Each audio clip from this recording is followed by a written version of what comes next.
The shotgun blast echoed through the hollow streets of Harlan's Bend like a thunderclap from hell, splintering the night air and sending a flock of crows exploding from the eaves of the old Baptist church.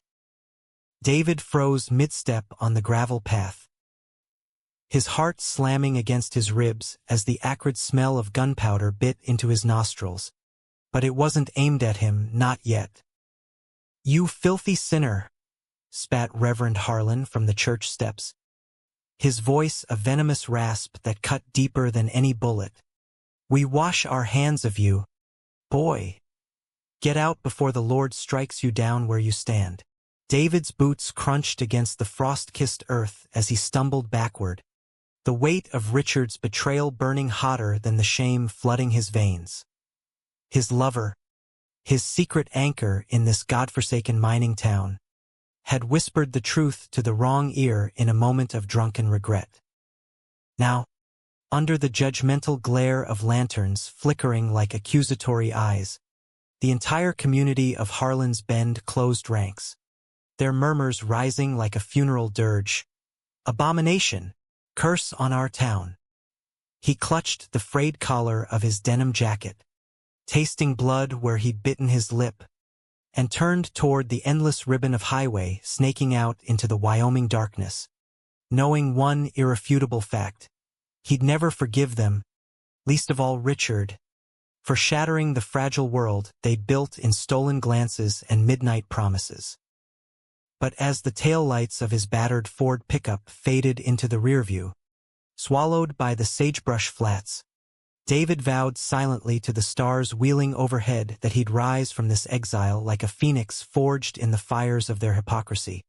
And one day, he'd return, not as the broken queer kid they'd cast out, but as the man holding the key to their salvation, forcing them to swallow their sermons whole. The Greyhound bus wheezed to a stop on the outskirts of Cheyenne, its brakes squealing like a wounded animal, and David stepped off into a world that smelled of diesel and distant rain, freedom's first bitter gulp. He'd left Harlan's Bend with nothing but a duffel bag stuffed with faded flannel shirts, a dog-eared copy of Walt Whitman's Leaves of Grass that Richard had slipped him years ago like a talisman against the town's suffocating piety, and a rage that simmered low in his gut, fueling every mile he'd hitchhiked and scraped together for this ticket west. At 22, he was adrift in the vast American heartland, a gay kid from a coal-dusted speck on the map where men loved women or loved the bottle, but never each other, not out loud. Anyway, Cheyenne was a far cry from the insular echo chamber of home. The streets buzzed with cowboys in Stetsons tipping hats to baristas with rainbow pins glinting on their aprons, and for the first time, David felt the invisible noose around his neck loosen just a fraction. He crashed on a sagging couch in a queer-friendly hostel run by a wiry ex-Marine named Jax, who eyed David's haunted blue eyes and offered a beer without asking questions. "Kid," Jax drawled in that Wyoming twang softened by years in the city, "you look like you've been dragged through the devil's own rodeo. Spill it, or don't. But life's too short for carrion ghosts alone." Over lukewarm cores and the hum of a jukebox crooning Patsy Cline, David let it pour out, the Reverend's fire and brimstone sermons that painted queers as harbingers of the apocalypse, the mine that had been the town's lifeblood since his granddaddy's day, coughing up black gold that kept pantries full and pews packed. And Richard, God, Richard, with his easy laugh and calloused hands that traced David's spine in the hayloft of the old Harlan barn, whispering "I love you" like it was a prayer they both knew would damn them. They'd been careful, so careful. Stolen kisses behind the rusted equipment shed, notes passed in the dim glow of the company store. But one night, after a shift in the tunnels where the air tasted like iron and regret, Richard had drowned his exhaustion in whiskey at the Watering Hole Saloon. A loose-lipped confession to his cousin, who ran straight to the Reverend with the fervor of a Judas reborn. "They strung me up without a trial," David muttered, staring at the foam circling the drain of his bottle. branded me, banished me like I was some plague they could quarantine. And Richard, he didn't even fight for me. Just stood there in the crowd, head down, like he'd already mourned us. Jax clapped a hand on his shoulder, the gesture rough but steadying. Welcome to the club, brother. But here's the truth. They don't own your story anymore. Write a new chapter. Hell, burn the book and start fresh. That advice stuck like burrs on wool as David hustled odd jobs. Bussing tables at a diner where the hash browns were greasy salvation. Hauling crates at the stockyards where the lowing cattle drowned out his nightmares. Nights found him in dive bars with names like the Broken Spur, nursing cheap drafts and letting strangers touch his chase away the phantom ache of Richard's absence. There was Marco, a tattooed drifter with a smirk that promised oblivion. Then Eli, a soft-spoken artist who sketched David's profile in charcoal, capturing the sharp line of his jaw and the shadows under his eyes that spoke of unshed tears. But none of them lingered. David's heart was a locked mine shaft, sealed against intruders, haunted by the echo of Richard's voice calling his name in the dark.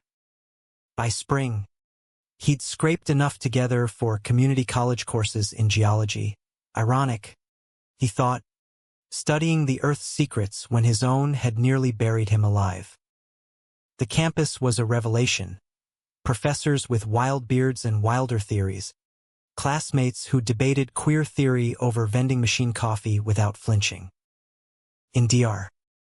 Elena Vasquez's intro class, David discovered a passion that ignited like a methane flare, the way rock layers told stories of cataclysms and rebirth, of pressures that forged diamonds from dust. The earth doesn't judge, she'd say, her voice gravelly from years in the field. It just endures. And so must we.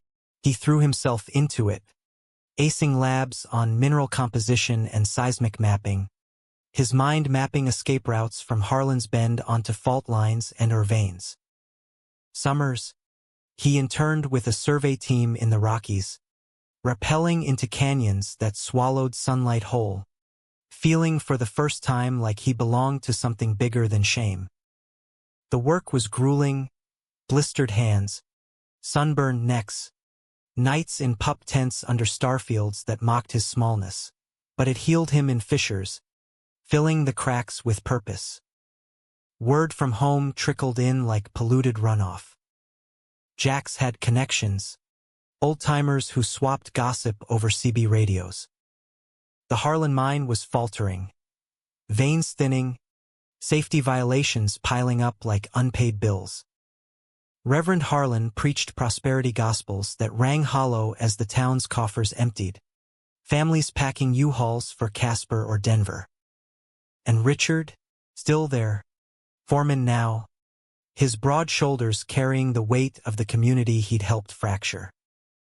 David pictured him in the dim bar light, nursing a beer, eyes scanning the door like he half expected David to walk through and call him on his cowardice. 2 years blurred into a rhythm of textbooks and fieldwork, until Elena pulled him aside after a stellar thesis defense on sustainable extraction in legacy mines. David, you've got the eye of a poet and the gut of a survivor. Apply to the USGS Fellowship in Denver. They're hunting for fresh blood to tackle dying seams in the Powder River Basin. Her smile was a rare crack in her stoic facade. Show 'em what a banished sun can do. Denver was electric.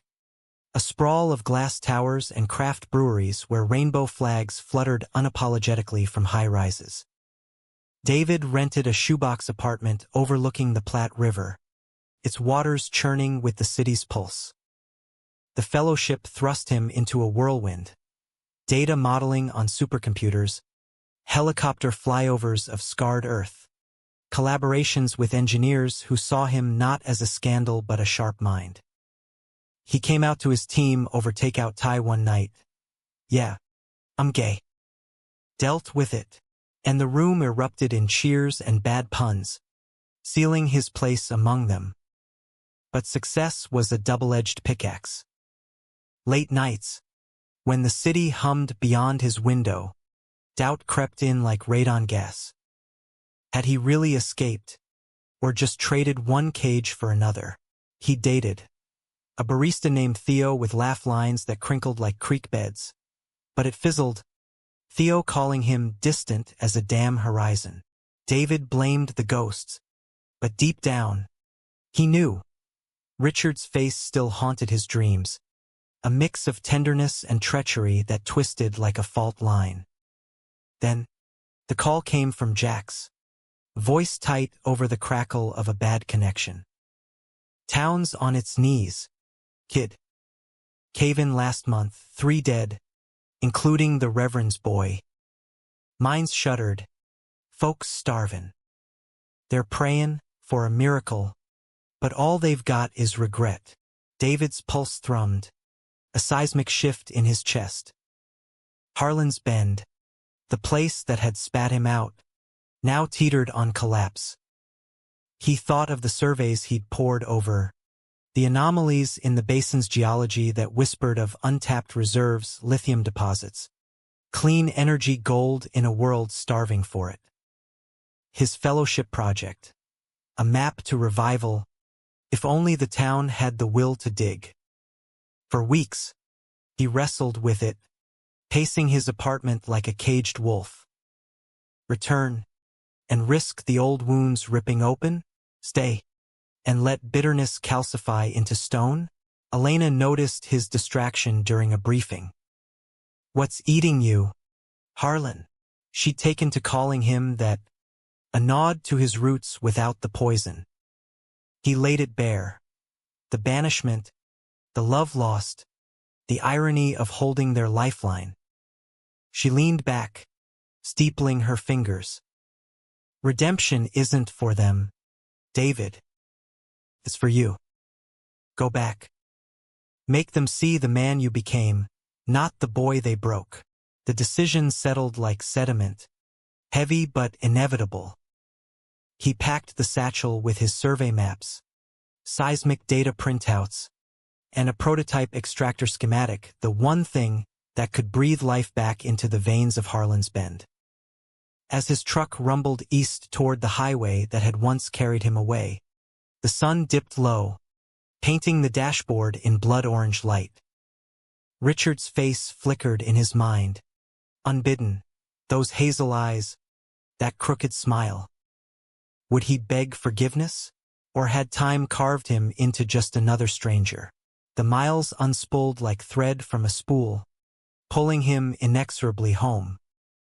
Harlan's Bend appeared on the horizon like a bruise fading to yellow, smokestacks idle sentinels against a sky heavy with thunderheads. David slowed at the faded welcome sign, home of the Harlan vein, dig deep, pray hard, and felt the old rage stir, tempered now by something sharper, resolve.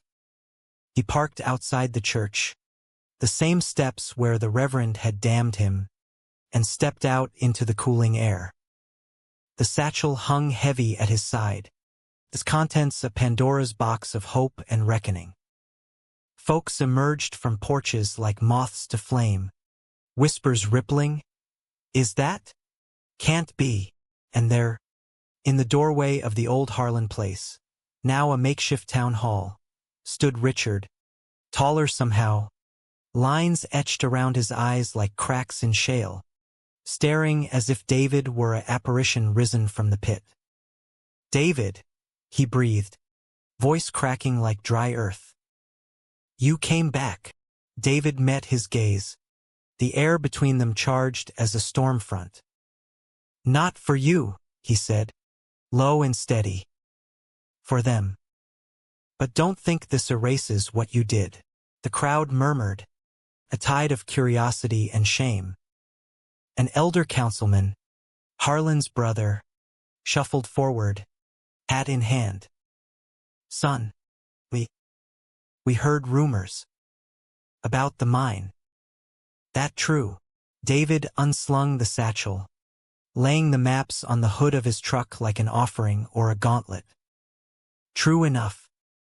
lithium veins, rich as sin, running under your feet. Enough to power the grid, bring jobs, keep this ghost town breathing. But it'll cost you. All of you. Thunder rumbled distant, a prelude to the downpour. Richard stepped closer. Close enough David could smell the familiar tang of coal dust and aftershave. Cost us how? David's eyes locked on his, unflinching. Admit what you did. All of it. No more hiding. Or I walk away, and you rot in your own hypocrisy. The silence stretched, taut as a guy wire, until the first fat raindrops splattered the maps, blurring the lines of fate. Rain hammered the tin roof of the town hall like judgment from on high, turning the dirt streets of Harlan's Bend into rivers of mud that swallowed boot heels and hope alike. Inside, the air hung thick with the scent of damp wool and desperation. Flickering fluorescent lights casting long shadows over folding chairs crammed with the remnants of a community on its knees. David stood at the front, maps unrolled across a scarred oak table that had once hosted potlucks and prayer meetings, his voice cutting through the murmurs like a miner's pick through quartz. "See here," he said, tracing a finger along the seismic contours that snaked like veins across the paper. The old coal seems tapped out years ago, but underneath, lithium carbonate deposits. High grade, enough to supply half the EV batteries in the Rockies. We're talking federal grants, clean energy contracts, millions pouring in if we play it right. But it's not just digging, it's sustainable. No more cave-ins, no more widows weeping at gravesides. Murmurs swelled into a low roar, faces upturned, farmers with calloused palms, widows in faded housecoats, kids peeking from doorways with eyes wide as saucers. Old Man Harlan, the Reverend's brother and self-appointed mayor, leaned forward, his liver-spotted hands trembling on his cane. "And you bring this to us? After everything?" David's jaw tightened, the scar of that shotgun night throbbing like a fresh wound. "After you ran me out with pitchforks and Bible verses?" "Yeah. Because unlike some, I don't let hate bury the truth." His gaze flicked to Richard, who hovered at the edge of the crowd, arms crossed over his chest like a shield, his face a mask of regret etched deep as quarry lines. The room erupted. Mrs. Ellis, whose husband had perished in the cave-in, shot to her feet. "Boys got nerve, comin' back like some prodigal with a grudge. We was wrong. Lord knows we was, but this town's dyin'. You holdin' salvation hostage for our sins." "Not hostage," David replied, voice steady as bedrock. "Justice. You want the maps, the tech, the connections? Start with an apology. Public. No weaseling." Jax had been right. This wasn't just about it was excavation of the soul. The council huddled, whispers hissing like steam vents, while outside the storm raged, lightning cracking the sky like God's own temper tantrum. Richard caught David's eye across the room, a silent plea in those hazel depths that once promised forever. David looked away, heart twisting like rebar in concrete. By dawn, the rain had slackened to a drizzle, and the council emerged bleary-eyed, Harlan clearing his throat like a man swallowing glass. "We regret our actions. The banishment. The words. It was fear. Son, fear of what we didn't understand. Fear of losing our way in a changin' world. We ask forgiveness. And we welcome you home." The words landed soft as ash. But David felt the shift. A fracture in the town's foundation, light seeping through. Applause trickled, then swelled, tentative hands clapping until the room thrummed with it. Richard hung back, his turn coming last, voice rough as he stepped forward. David, I failed you. That night, I was scared of losing everything. My job, my family, this place. I thought if I stayed quiet, it'd blow over. But it broke us. I'm sorry. God, I'm so sorry. David searched his face, seeing the boy he'd loved tangled with the man who'd betrayed him. Sorry, don't glue the pieces back, Rich. But maybe it's a start. He extended the satchel, maps inside like a covenant. Take it. Build something better. The weeks that followed were a frenzy of redemption and reinvention. Federal surveyors helicoptered in, boots stomping the mud as they verified David's data, nodding approval at the laptop models he'd run back in Denver. Contracts flowed like spring melt. A Denver firm for extraction tech, environmental NGOs for oversight, even a queer-led advocacy group Elena connected him with, ensuring the project prioritized diverse hires. No more boys' club, their rep quipped, shaking David's hand with a wink. Harlan's Bend stirred from its coma. Bulldozers growled to life, carving access roads that gleamed under floodlights. Job fairs in the church basement drew applicants from Casper, their resumes a mosaic of second chances. David rented the old foreman's cabin on the hill overlooking the mine, irony's sharpest cut, its walls still echoing with memories of Richard's laughter. He threw himself into oversight, days spent in hard hats and high-vis vests, barking orders that carried the weight of his exile. Nights, though, were treacherous terrain. The cabin's silence amplified the ghosts. The creak of floorboards like footsteps that never came, the wind through the pines whispering what if. He'd pour bourbon from a flask, tracing the grain of the table where he'd once carved their initials in a fit of youthful defiance. Richard respected the distance at first, coordinating via walkie-talkie clipped to belt loops, his voice professional over the static. Veins holden steady, boss. Cruise on schedule, but proximity is a thief, stealing resolve one glance at a time. It started small. A shared thermos of coffee at dawn shift change, steam curling between them like unspoken words. Richard's hands, rougher now from years of solitude, brushed David's when passing a clipboard, sending sparks that had nothing to do with static.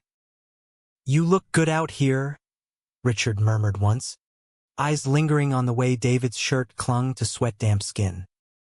Like you were always meant to lead this, David snorted, but the warmth bloomed traitorous in his chest. Flattery won't fix what you broke. I'm not trying to, Richard said, voice low. Just missing you. Every damn day, the admission hung, heavy as or cart chains. David turned away, focusing on the horizon where the mine shaft yawned like an open secret. But the pull was magnetic, north to south, and soon they were colliding in stolen moments. A brush of knuckles in the equipment shed, a lingering hug after a long day that pressed too close, too heated. One evening, as the sun bled crimson over the basin, David found Richard at the Cave-In Memorial, a cluster of white crosses lashed with miners' helmets, flickering vigil candles guttering in the breeze. He sat on the low stone wall, head bowed, a bottle of Jack half empty at his feet. Couldn't sleep, he admitted without preamble. Keeps Replan. That night they chased you off. I wanted to run after you, David. Swear to God. I did. But Pa grabbed my arm, said it'd ruin us all. And I let him. David sank beside him, the walls chill seeping through his jeans. You chose them over me. Richard's laugh was bitter, hollow. I chose survival. but it killed me slow. Dated a girl from Laramie last year. Nice, steady. Lasted 3 months before I called it off. Couldn't lie anymore, not even to myself. The confession cracked something in David, a fissure widening to chasm. He reached out, tentative, cupping Richard's jaw, thumb tracing the stubble that rasped like truth. I hated you for so long, but seeing you here, fighting for this town, it's like glimpsing the man I fell for. Their lips met then, hesitant at first, then desperate, a dam breaking after years of pressure. Richard tasted of whiskey and regret, hands fisting in David's shirt as if afraid he'd vanish again. They broke apart gasping, foreheads pressed, rain from earlier still beating on their lashes. "Don't leave me again," Richard whispered, voice raw. David pulled back, heart pounding a miner's rhythm. "I won't. But we do this right, no shadows, no secrets." "Or not at all." Richard nodded, fierce. "All in. I swear." Word spread through the town like gossip in a salon. David and Richard, hand in gloved hand at the site, sharing a truck to the diner for pie and coffee. Whispers followed, some approving nods from the younger crowd, wary glances from elders, but the mind's promise bought them grace, a fragile truce. Harlan even preached a sermon on love thy neighbor, no exceptions. His voice quavering over the pulpit, eyes averted from the back pew where David sat, unbowed. Yet cracks spiderwebbed beneath the surface. Not everyone bent to the wind of change. Tommy Greer, Richard's old drinking buddy and a die-hard deacon, cornered David one afternoon in the supply yard, spittle flying as he hissed, "You think a fancy map buys you the right to corrupt us? Tinin Richie queer again. It's a curse, mark my words. That cave-in, God's wrath for your kind." David stood tall, chin lifted. "Wrath? Or just bad engineering we fixed? Save your fire for the mirror. Tommy. The world's changin'. Step up or get left in the dust." Tommy slunk away, but his venom lingered, a toxin in the water table. David pushed it down, focusing on the winds. The first lithium shipment trucked out under blue skies, cheers echoing as it rumbled down Main Street. Elena visited, clapping him on the back. "Proud of you, kid. This is how we rewrite the narrative." That night, under a canopy of stars that blanketed the basin like mercy, David and Richard lay tangled in the cabin's narrow bed, sheets twisted around limbs slick with sweat. Richard's fingers traced the map of David's scars, physical and otherwise, murmuring endearments that stitched wounds closed. "I love you," he said, solemn as a vow. "Always did. Always will." David believed him, in that moment, as the world narrowed to the beat of their hearts sinking like seismic waves. But dawn brought the tremor that shook it all loose. A frantic knock shattered the quiet. Jax, breathless, face ashen. Cave-in at Shaft 3. Richard's crew was down there. "It's bad." David's blood turned to ice, the room tilting like unstable ground. He bolted from the bed, yanking on clothes, Richard's name a prayer on his lips as he raced into the gray light, the mind's maw waiting to swallow them whole once more. Sirens wailed through the pre-dawn fog like banshees keening for the lost, red and blue lights pulsing across the mind's scarred face as emergency crews swarmed the site like ants on a disturbed hill. David skidded his truck to a halt in the gravel lot, heart jackhammering against his sternum, the acrid bite of diesel and fear clogging his throat. Shaft 3 loomed, its mouth braced with fresh timbers that now mocked their fragility. a yellow rescue cage dangling idle from the hoist like a noose half-tied. "Status!" he barked, shoving through the cluster of hard hats. Foremen with soot-streaked faces, paramedics uncoiling hoses, a state inspector barking into a radio.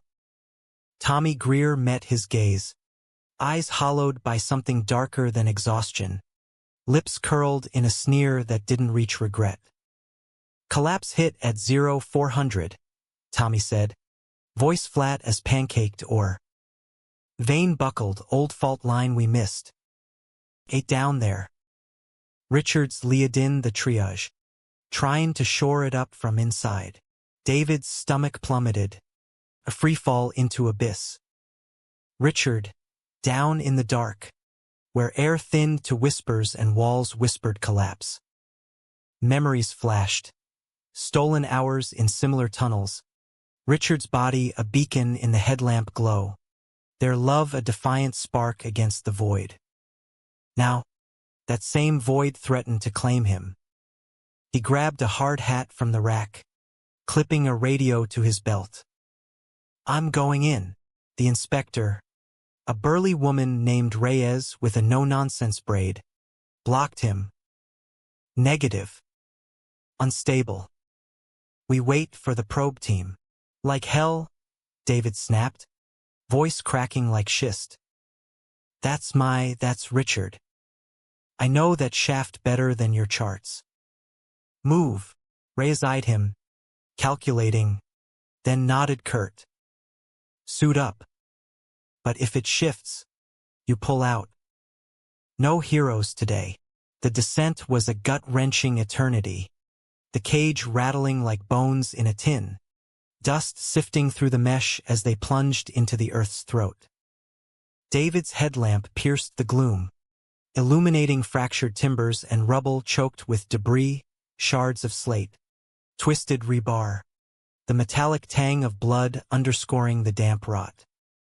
At the bottom, chaos reigned. Miners coughing through respirators, beams propped haphazardly against groaning walls, Richard's voice a steady anchor amid the panic. "David!" Richard's face lit in the beam's sweep, smeared with grime, a gash above his brow weeping red. Relief flooded his features, chased by fear. "What the? Get back up." "No chance," David said, dropping to his knees beside him, hands already assessing the props. "Prop 3's shearing.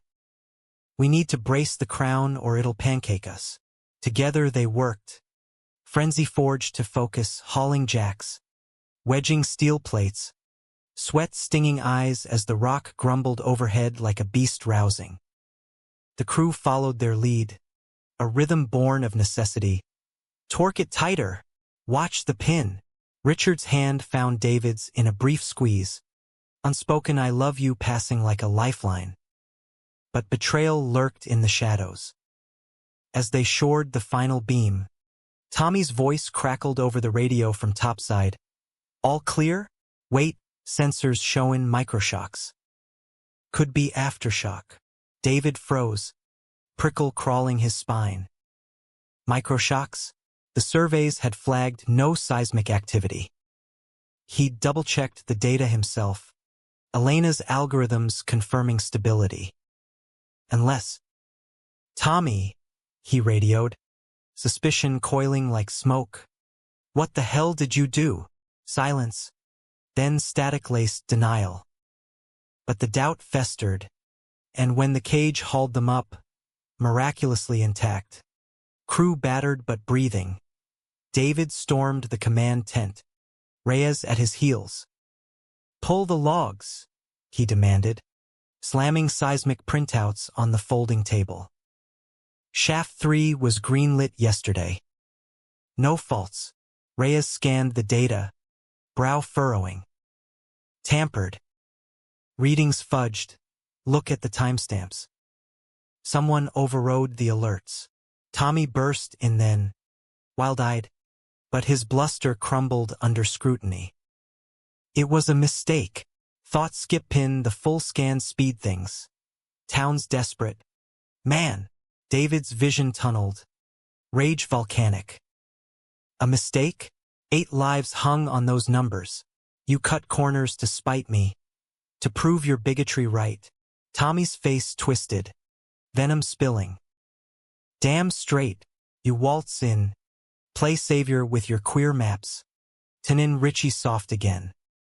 This town's got traditions. Men like us don't bend for your agenda.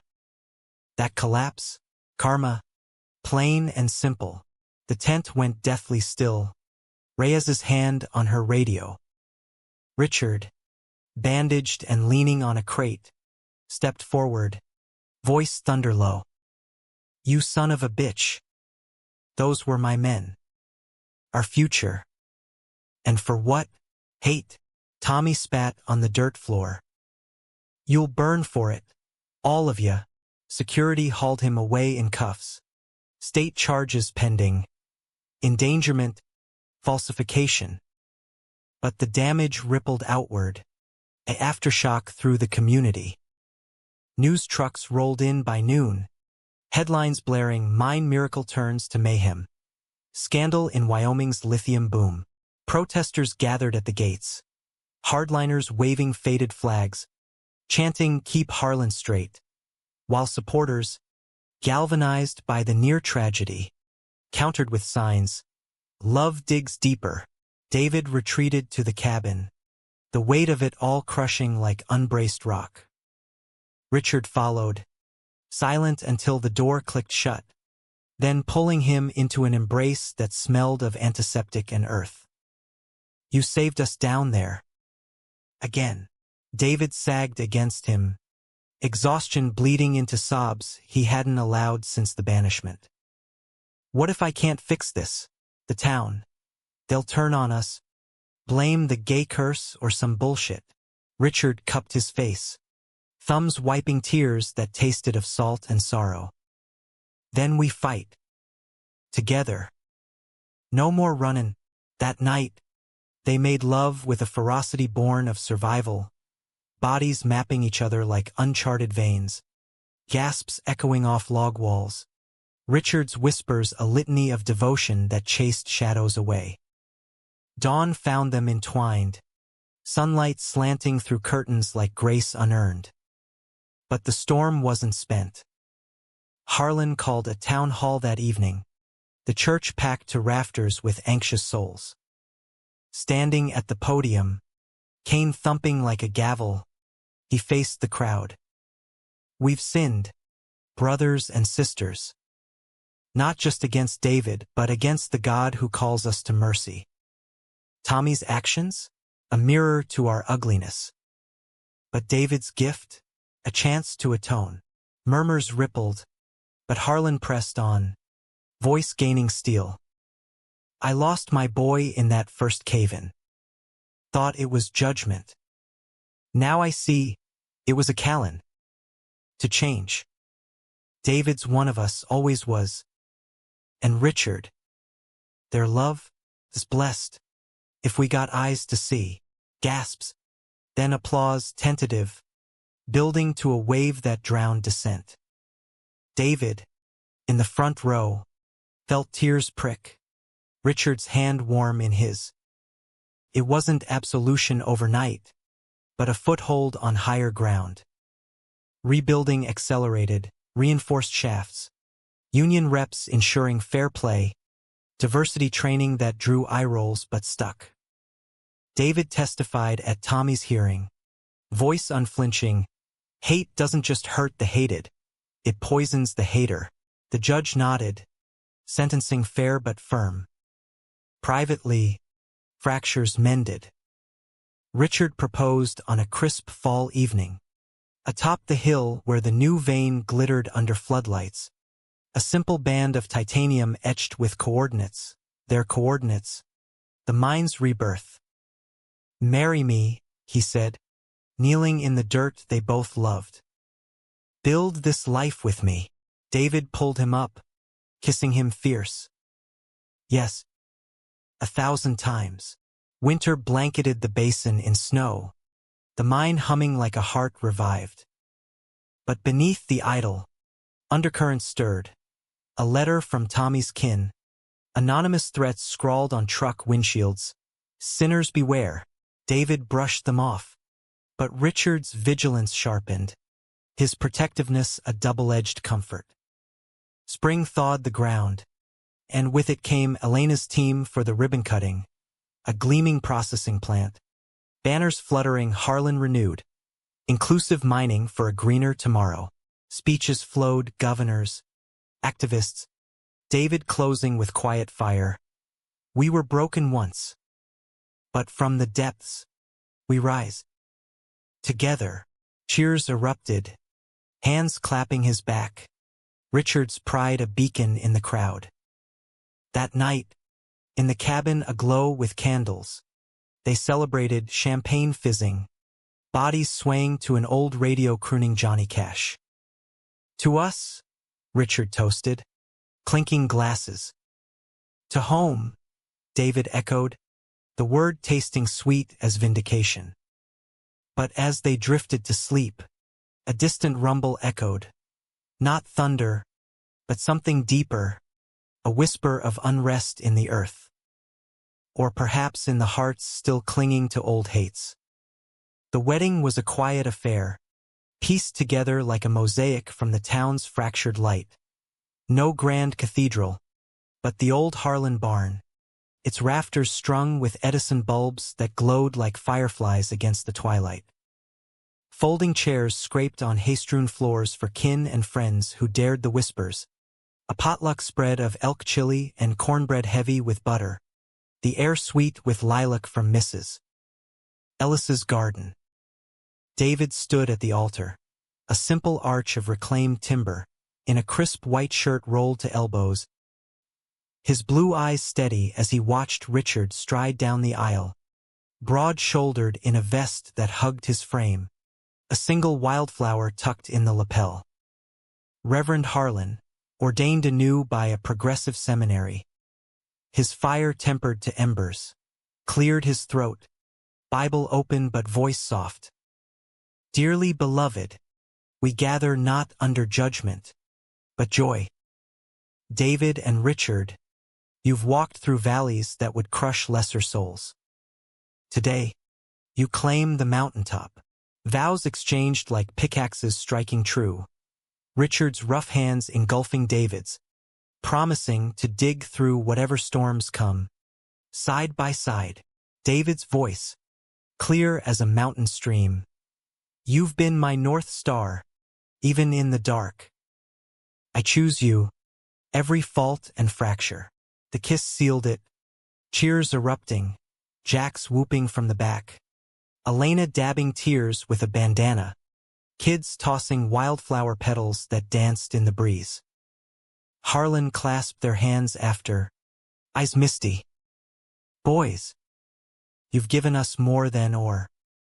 You've given us heart. The reception spilled into night. Fiddles sawing bluegrass under the stars. Laughter bubbling like spring water. David twirled Richard on the makeshift floor, their boots kicking up dust, the world narrowing to the heat of his palm at David's waist. Husband, Richard murmured against his ear, the word a revelation. But joy is fleeting or in a claim of hardship. Weeks later, as the plant ramped to full production, trucks rumbling out laden with shimmering brine, paychecks fattening wallets, the shadows lengthened. Tommy, out on bail pending appeal, vanished into the Badlands, but his echo lingered in graffiti slashed on the plant gates. Sodom salt, anonymous calls to the state capitol, dredging old scandals. Harlan's a den of vice. Shut it down. David fielded them with Elena's counsel, her voice a lifeline over conference calls. Document everything. Build alliances. Queer orgs rallied. Protests turning to pride parades rerouted through town. Rainbows clashing with cowboy hats in an uneasy détente. Richard bore the brunt, his temper flaring at barroom jibes. How's the missus, Richie? Fists clenching until David pulled him aside, grounding him with a touch. They're scared. Of us, of change. Don't give 'em the fight they want. One sweltering July afternoon, the tremor hit, a 4.2 shaker, epicenter kissing the mind's edge, rattling windows from Casper to the basin. Alarms shrieked, crews evacuating in orderly panic. But the damage was surgical, a lateral fracture spidering through shaft 5, brine tanks cracking, iridescent spills seeping into the soil like forbidden tears. David raced to the site, Richard already knee-deep in mud, directing pumps. Containment's holding, he reported, face streaked with azure residue. But EPA's gonna have a field day. They did, inspectors swarming by dusk. Clipboards clicking like Geiger counters, questions laced with skepticism. Sustainable, you said. This looks like a spill waiting to poison the aquifer. David laid out mitigations, contingency booms, filtration trenches, but the lead agent, a sharp-eyed suit from D.C., lingered on the personnel files. Diverse hires, inclusive policies. Admirable. But rumors of internal sabotage?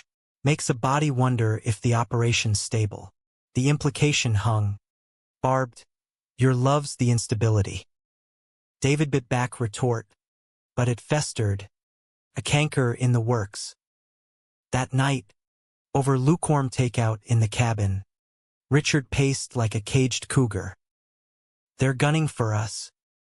Tommy's kin, probably stirring shit to tank the plant. David pulled him down, straddling his lap, hands framing his face. Then we prove him wrong. Double the safety audits. Bring in third-party monitors. Turn their hate into our armor. Richard's hands settled on David's hips, thumbs circling soothing patterns. You're too damn noble. What did I do to deserve you? David leaned in, lips brushing his. Loved me. Fought for me. That's enough. Their lovemaking was slow, reverent, a reclaiming amid chaos, bodies sinking like well-oiled gears. Richard's murmurs a balm against the world's grind. Afterward, sated and spent, David traced the tattoos on Richard's chest, miner's marks, inked in youth, whispering dreams of expansion. A co-op for workers, scholarships for town kids, a future where Harlan's Bend bloomed green. But dreams crack under pressure. August brought the betrayal's cruel encore. A leaked email chain, Tommy's fingerprints all over, forwarded to media outlets with a venomous note. See what the queers wrought? Ruin. It detailed doctored logs, painting the plant as a tinderbox of negligence. Ties to moral decay that fueled op-eds in the Casper Star-Tribune. Lithium lust or liberal lie? The board convened remotely, voices tinny over speakers. Pull funding? Reassess viability? David fought. Data his sword, yield projections, environmental baselines, but doubt crept in, a seismic whisper. Richard, ever the rock, rallied the crew, town hall in the barn, lanterns casting heroic glows. This ain't just a job, it's our legacy. We've bled for it, loved for it. Don't let fear win. Voices rose, fierce affirmations from the young bloods, hesitant support from elders. Harlan spoke last. Cane steady, I was blind once. Saw sin where there was strength. Stand with David and Richard. Or stand aside. The vote held, but the strain etched deeper. Gray in Richard's temples, shadows under David's eyes. Intimacy frayed at edges, arguments over overtime, silences heavy as lead. You're pulling away, David accused one night, voice raw. Richard deflated, head in hands. Scared, is all. Of losing you to this fight. Of being the weak link again. David knelt before him, vow renewed in touch. We're chainmail now. Unbreakable. Fall gilded the aspens. Harvest moon fat over the basin. When the climax crested like a rogue wave. A rally at the plant gates. Hardliners bust in from Cheyenne. Bullhorns blaring scripture. Signs thrusting abomination excavation. Counter-protesters swelled. Locals. Activists. Even a bus of queer miners from Nevada. Fists raised in solidarity. David and Richard stood front line. Hands linked. Faces set. But as chants clashed, a bottle arced from the crowd, Molotov, rag-trailing fire, shattering against the fence in a bloom of flame. Chaos erupted, screams, stampede, security tackling the thrower. Richard shoved David clear, but the surge caught him, boot twisting on rebar, a sickening snap echoing as he went down. David dropped beside him, cradling his head, blood warm on his palms from a gash at the temple. "Rich, stay with me."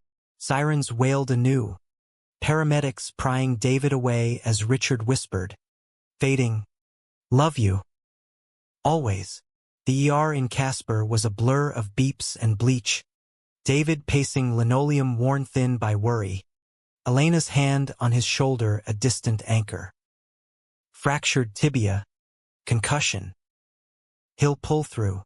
Hours later, Richard stirred groggy under fluorescence, David's vigil rewarded with a weak squeeze.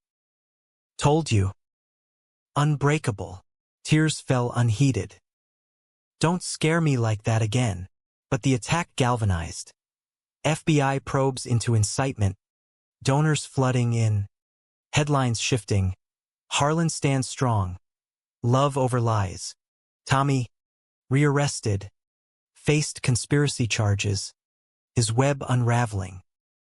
Winter deepened, snow muffling the world's roar. Richard healing in casts and crutches. David his nurse and north. They wedded words into plans. Community forums on inclusion, a foundation for LGBTQ plus youth in rural voids. Harlan's Bend became beacon, tours for other towns, TEDx talks where David shared, "Exile taught me, the richest veins lie buried in pain." Dig deep, yet romance's flame flickered, tempered by trial. One snowbound night, fire crackling, Richard pulled David close. "Think we made it?" David smiled, tracing his ring. "We're just getting started." Spring whispered promises, but underfoot, the earth held secrets, rumors of deeper deposits, or deeper divides. The first anniversary dawned crisp, the basin awakening under a sky scrubbed clean by winter's scourge, aspens leafing tender green against the ever-present scar of the mine. David woke to Richard's arm heavy across his waist, breath warm on his neck, the cabin filled with the scent of pine and possibility, a far cry from the exile's hollow ache.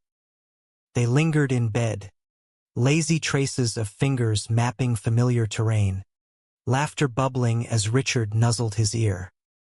1 year, husband. Feels like a lifetime, or a rebirth, David murmured, rolling to face him, blue eyes locking on Hazel in that electric way that still sparked after all the grinding miles. They made love slow and sure, sunlight slanting through frost-laced windows, bodies a testament to endurance, sweat slick and sighing. Richard's vows whispered anew against David's skin. Forever mine.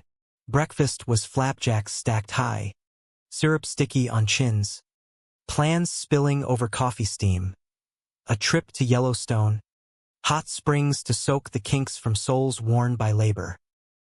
But duty called, the plant's annual audit, Elena flying in with fanfare, her hug bone-crushing. "Numbers don't lie, boys. Yields up 20%, 0 incidents. You're revolutionizing rural reclamation." The ceremony that evening was intimate. Crew gathered in the processing yard, vats humming soft anthems, toasts raised in mason jars of local brew. Jax, ever the rogue, clinked glasses with a grin. To the grooms who struck gold, not just in the ground, but in each other, laughter rang, but undercurrent thrummed. Tommy's trial loomed, whispers of appeals, shadows of supporters who'd slunk away. David pushed it down, focusing on Richard's hand in his, the way the crew's eyes held respect, not reservation. Summer swelled the river, tourists trickling through on basin byways, gawking at the queer-friendly mine that made headlines from the New York Times to Out magazine. David fielded interviews with Elena's polish, voice steady. This isn't about labels, it's about lifting everyone. No one left in the dark. Richard heeled full, back to Foreman striding shafts with a slight limp that lent him gravitas. His quiet advocacy mentoring young hires, speaking at schools on love without limits, earning nods from skeptics. Yet private doubts surfaced in quiet hours. Richard's brow furrowing over bills, the plant's margins thinning under regulatory hikes. What if it folds? We start over. David pulled him close by the hearth. Fire dancing shadows. Then we dig deeper. We've got each other. That's the real vein. Fall painted the hills in fire. Harvest festivals reclaiming the square with pumpkin pies and hayrides. Rainbows woven into bunting without irony. Harlan, Freilier now, pulled David aside after a sermon laced with Leviticus reinterpreted through grace. You saved us, son. Not just the mine, our souls.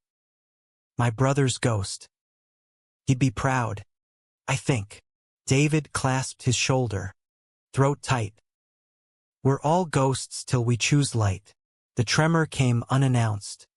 A 5.1 beast rumbling from the basin's belly, shaking the cabin like a maraca in God's grip. Dishes rattled. Beams groaned. David bolting upright in bed. Richard already at the window, face pale. Plant. They dressed in frenzy.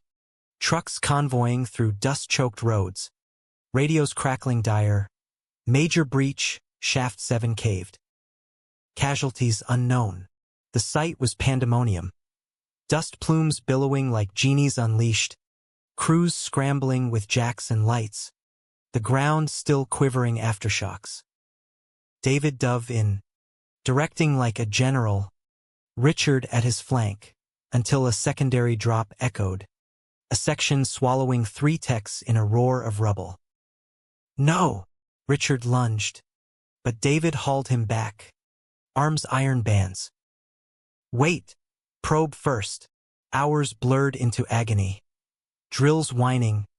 Dogs snuffling voids. Families huddled in the lot under tarps.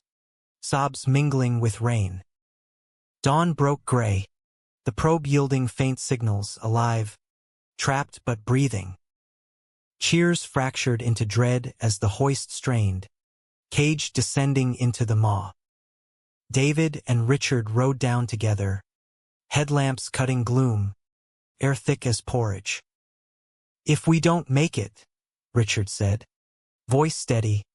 No, shut it. David cut in. Fierce.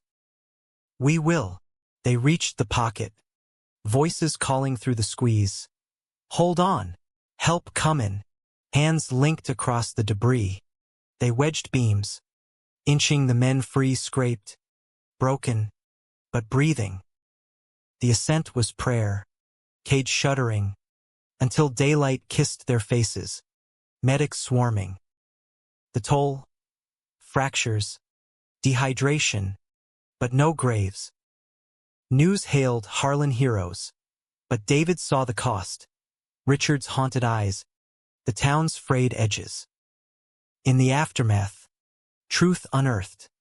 The quake traced to a forgotten fault. Tommy's tampering irrelevant now. But his trial exposed deeper rot, years of overlooked violations under old regimes. Harlan testified, voice quavering, "We built on sand. Time for stone." Verdict came swift. Guilty. 10 years.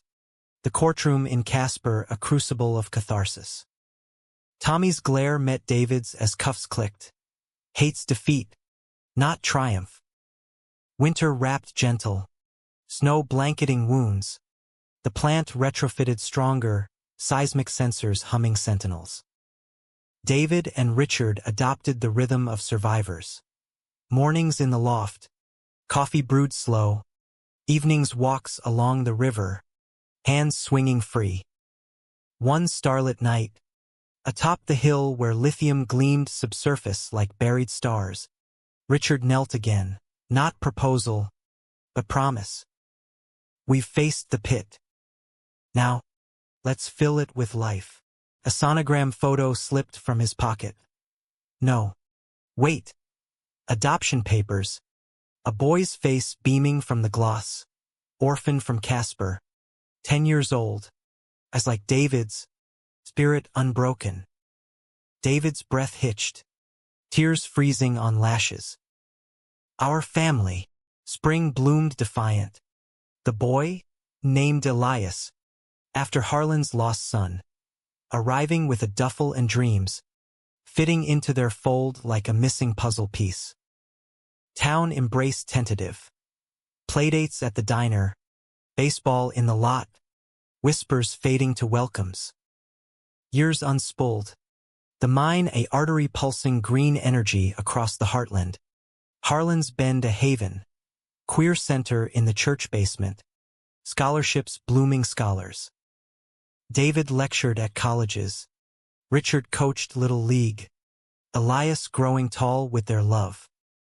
Old age crept soft. Silver threading hair. Joints creaking like settling earth. On their golden anniversary, under that same barn arch, vows renewed amid grandkids' giggles. Harlan's successor preaching unity. As dusk fell, David and Richard slipped away to the hill. Blankets spread, stars wheeling overhead. "Worth the banishment?" Richard asked, head on David's shoulder. David smiled, hand over heart. "Every scar led me here. In the end, not fairy tale flawless, but human flawed, fierce, forgiven. The one thing they'd needed most, not or, but each other. The unbreakable vein running deep, defying all depths.